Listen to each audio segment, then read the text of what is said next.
Hi guys, and welcome to today's tutorial about insert and send effects, the differences between the two, their common uses, and what they actually are. You'll see on my Logic screen at the moment that I've got a simple bass line and a simple drum pattern. I'm going to use these to demonstrate the differences and the functions between send and insert effects. To demonstrate this as well, or to illustrate this, I'm going to bring up my mixer, which is a hotkey X, and talk you through a little bit about how the mixer looks and how it works. The mixer is the same as your arrangement screen. We've got two instruments in our arrangement screen, and the same we've got here in our mixer. We've got our bass, our kick drum, then a stereo out, and a master track. The signal pathway on each of these channel strips runs from top to bottom. So the signal passes a chain that runs from top to bottom. That's going to be quite important, particularly when we're talking about our effects chains later. Insert effects are something that you probably know how to do, but you just didn't know they were called insert effects, and that is simply inserting an effect directly into the channel. You'd go to the area where it says audio effects, hover over this box, and click to insert an effect. Logic will then give you a choice between many factory effects units. On an insert, you would tend to use effects like EQ, which we'll go into in a little bit more detail in another video. But you tend to use effects like EQ and effects like compression. What the point of these effects is on an insert largely is for sound design purposes. So for example, this bass,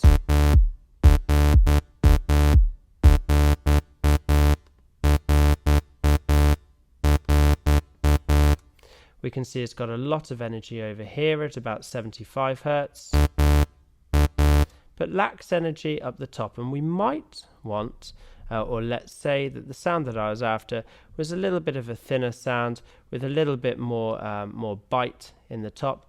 I might raise the gain at 965 Hertz by 4.3 decibels and see how that affects the sound.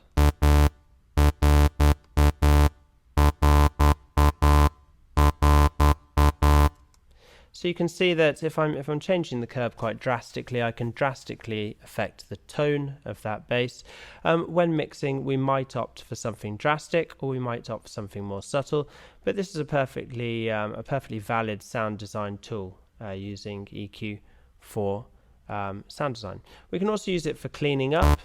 So if there was a particular busy low end, we might take out some of the bass where the energy isn't particularly prevalent, just because there might be something hidden there, and add a little bit of space, more space in our low end.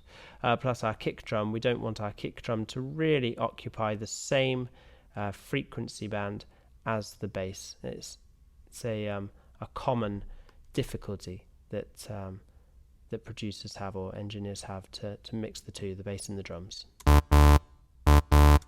We're going to stick with that sound at the moment as it's just a demonstration, and then we might apply things like compression to even out the dynamics of the bass, chorus, flange, effects that might affect the tone and timbre of the instrument. So that is insert effects. Send effects or auxiliary effects, on the other hand, are effects that you might apply to more than one instrument. To set a send up, we're going to go where it says sends on the channel strip, and we're going to click onto bus, and for today we're going to use bus 1. You'll see that an extra auxiliary channel strip was created there with the input as bus 1, but not just that, we've got some options for our bus. In fact, when I play now the bass line, you can see there is no signal in the bus 1 meter. That's because this round this round icon here is the icon that we'll use to determine how much of this signal is going to be sent to bus 1. As I raise the icon, you'll see the signal increases inside the bus. We're going to leave it at half at the moment. There are some other options that you might want to use here. You've got post-pan, post-fader and pre-fader, which means that you are sending the signal to the bus either after the panning. So panning, you could make the sound come out of the left or right ear, or any kind of integer between left and right. If you were to do that post-panning, or send to the bus post-panning, your signal will still remain in the left or the right ear in the bus channel. If you were to send it pre-pan, then it means that any panning that you do on the channel strip won't carry on through to the bus. We could send post-fader. So basically, anything that we send through now is affected by the fader of your master channel strip. Or we could send pre-fader, so after the panning, but before we get to the fader.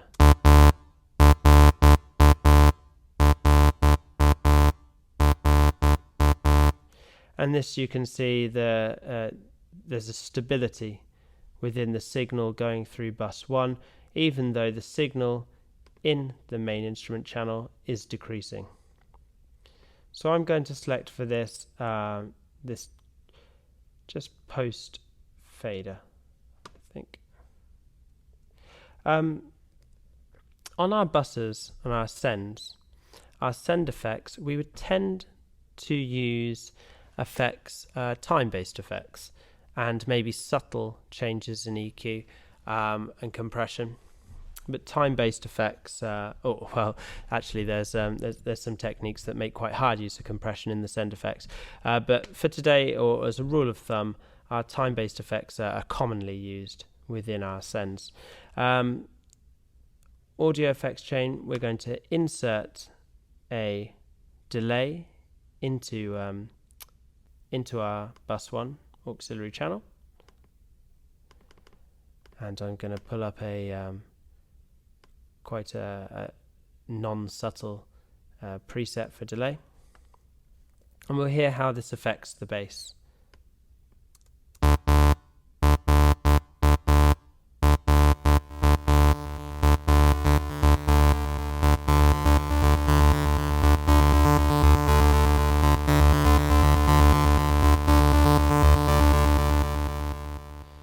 So you can hear the delay from bus 1 on the bass signal, and we're now going to carry that over with our kick drum. We're going to introduce our kick drum into this. So on our kick drum, we might include an insert effect. The insert effect we might include is a channel EQ. We can see that our bass was quite prevalent around 80, but our kick drum, we're hitting it really around there, about 64. So what I'm going to do perhaps is bump 64 a little bump around 64. I'm going to narrow the band, and I might even take a dip out of 80.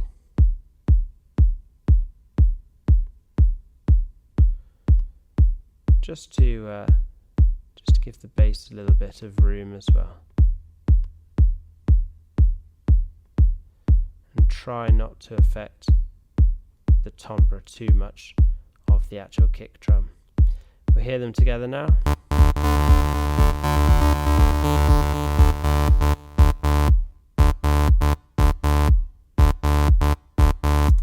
There's a lot more that you could do with the bass and drum mixing, but that's not really what this tutorial is about.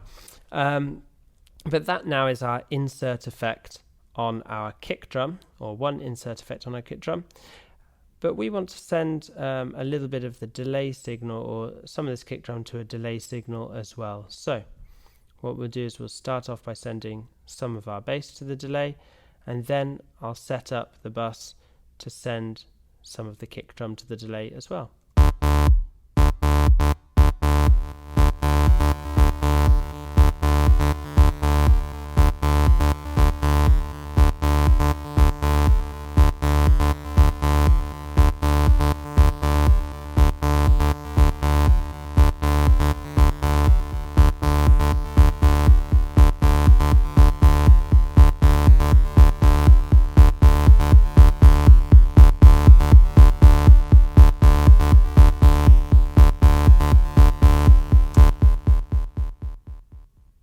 And you can see, or you can hear, what happened there. As the signal was increased from the send bus of the kick drum and to the bass, you heard the delay affecting on the channels sent by the bass drum and by the bass. So the reason that we might use send effects, or one of the reasons we might use send effects, is to apply an effect to more than one instrument. This is really useful for quite a few different reasons. Firstly, because if you were to put in a delay effect on every single channel strip, if you had 50 channel strips, you'd be using a lot of different delays, and it's going to put a lot of strain on your CPU. Secondly, if you're using time-based effects like delays, it can get really messy if every instrument has a slightly different delay, and this is one way to ensure that you've got a consistency across the delays that you're using, especially if they're time-based effects and synced to a clock. And another reason why is to put these instruments in the same space. So delays and reverbs are common send effects, and that's going to give the impression that these instruments all come from the same space, and add a little bit of sonic consistency across both these instruments. Why you might use insert effects, on the other hand, is largely for sound designing purposes. If you want to clean up the EQ of an instrument, we want to add some highs or cut some lows, or vice versa, or however you want to do things, and you want to isolate or really get into the minutiae of that instrument's tone and timbre, you'll want to be doing that on an insert effect, because on a send you'll be affecting you're likely to be affecting more than just one instrument. So that's the difference between insert effects inserted directly into a channel strip, or setting up a send bus where you are able to manipulate and affect many different instruments